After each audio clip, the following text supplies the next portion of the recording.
नमस्ते। चलिए आज समझते हैं उस अदृश्य दुनिया को जो हमारी डिजिटल जिंदगी को चलाती है, यानी कंप्यूटर नेटवर्क्स। तो इसमें और गहराई से उतरते हैं।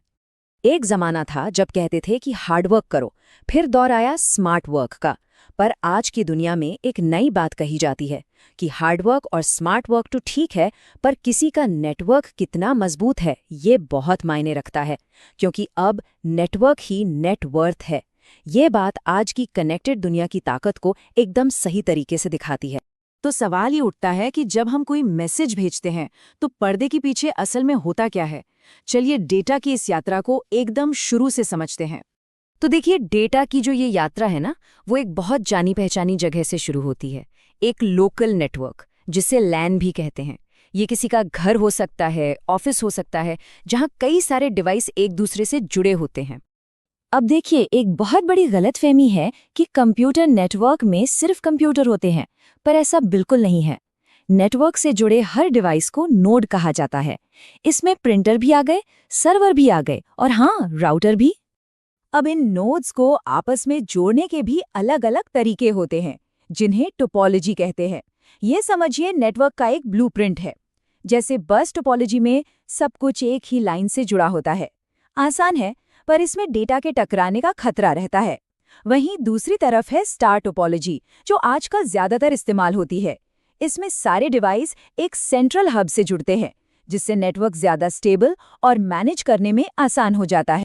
स्टार टोपोलॉजी में ये जो सेंट्रल हब है ना, वो समझिए एक ट्रैफिक पुलिस जैसा है। कोई भी जानकारी एक डिवाइस से दूसरे तक जानी हो तो वो इसी हब के जरिए भेजी जाती है। इससे कम्युनिकेशन एकदम व्यवस्थित रहता है।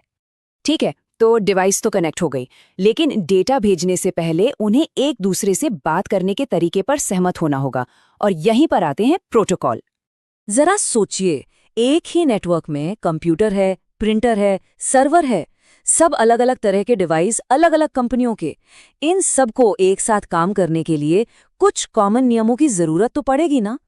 और इन्हीं नियमों के सेट को कहते हैं प्रोटोकॉल। ये एक तरह से डिजिटल दुनिया के कानून हैं, जो ये तय करते हैं कि जानकारी कैसे भेजी जाएगी, कैसे रिसीव की जाएगी, ताकि कोई गड़बड़ ना हो। अच्छा, डेटा के बहने के भी ना अलग अलग तरीके हैं। सिंप्लेक्स में डेटा सिर्फ एक ही तरफ जा सकता है, जैसे रेडियो में होता है। दूसरी तरफ है फुल डुप्लेक्स, जिसमें डेटा एक ही समय में दोनों तरफ आ जा सकता है, बिल्कुल एक फोन कॉल की तरह। चलिए, अब हमारा मैसेज लोकल नेटवर्क यानी लैन से बाहर निकलकर बड़ी दुनिया यानी विशाल इंटरनेट, जिसे वैन कहते हैं, उसमें जाने के लिए तैयार है। अब एक बड़े से मैसेज को इंटरनेट पर भेजना समझिए एक लंबी ट्रेन भेजने जैसा है। आसानी से भेजने के लिए इसे छोटे छोटे टुकड़ों में तोड़ा जाता है, बिल्कुल वैसे ही जैसे एक ट्रेन में अलग अलग बोगियां होती हैं। और डेटा के इन्हीं छोटे छोटे हिस्सों को, या कह ले ट्रेन की इन बोगियों को, पैकेट कहा जाता है। हर पैकेट में सिर्फ मैसेज का एक टुकड़ा ही नहीं होता, बल्कि ये जानकारी भी होती है कि उसे जाना कहाँ है। इस पूरी प्रक्रिया को कहते हैं पैकेट स्विचिंग। होता क्या है कि पहले मैसेज को छोटे छोटे पैकेट्स में तोड़ा जाता है, फिर हर पैकेट इंटरनेट पर अपना रास्ता खुद ढूंढता है। हो सकता है कि वो अलग अलग रास्तों से जाएं, और आखिर में अपनी मंजिल पर पहुंचकर वो सब वापस सही क्रम में जुड़ जाते हैं। पर एक सवाल दिमाग में आता है, इंटरनेट पर तो अरबों डिवाइस हैं, तो इन पैकेट्स को कैसे पता चलता है कि जाना कहाँ है? इसका जवाब ना एक बहुत ही आसान सी चीज में छिपा है। जैसे किसी को चिट्ठी भेजने के लिए घर का एक पता चाहिए है ना, ठीक उसी तरह इंटरनेट से जुड़े हर डिवाइस का एक अनोखा पता होता है। इसी पते को हम कहते हैं आईपी एड्रेस। ये असल में नंबर्स का एक सेट है जो किसी खास डिवाइस की पहचान करता है, और ये पक्का करता है कि डेटा के पैकेट्स दुनिया के किसी भी कोने से सीधे उसी डिवाइस तक पहुंचे। और इस पूरे सफर में इन पैकेट्स की मदद कौन करता है? वो है राउटर्स। समझिए, ये इंटरनेट के ट्रैफिक डायरेक्टर हैं। वो हर पैकेट पर लिखे आईपी एड्रेस को पढ़ते हैं और उसे उसकी मंजिल तक पहुंचाने के लिए सबसे अच्छे रास्ते पर आगे भेज देते हैं। तो चलिए, अब इस पूरी कहानी को, इस पूरे जादू को एक साथ जोड़कर देखते हैं, जो हमारे हर एक क्लिक के पीछे होता है। तो हुआ क्या, संक्षेप में समझे तो एक डिवाइस लोकल नेटवर्क पर एक मैसेज बनाता है, फिर वो छोटे छोटे पैकेट्स में टूटता है। हर एक पर डेस्टिनेशन का आईपी एड्रेस होता है। ये पैकेट्स कुछ नियम यानी प्रोटोकॉल को मानते हुए आगे बढ़ते हैं।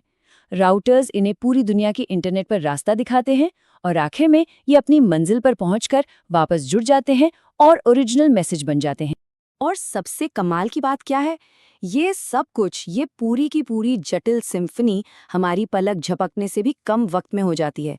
ये लाखों डिवाइसों का एक साथ मिलकर काम करने का एक अद्भुत तालमेल है। तो ये सब जानने के बाद एक सवाल तो मन में उठता है, जैसे जैसे हमारी दुनिया और भी ज्यादा कनेक्टेड होती जा रही है, हमारे जीवन को चलाने वाले इस अदृश्य नेटवर्क का भविष्य क्या होगा? ये एक ऐसा सवाल है जिसका जवाब शायद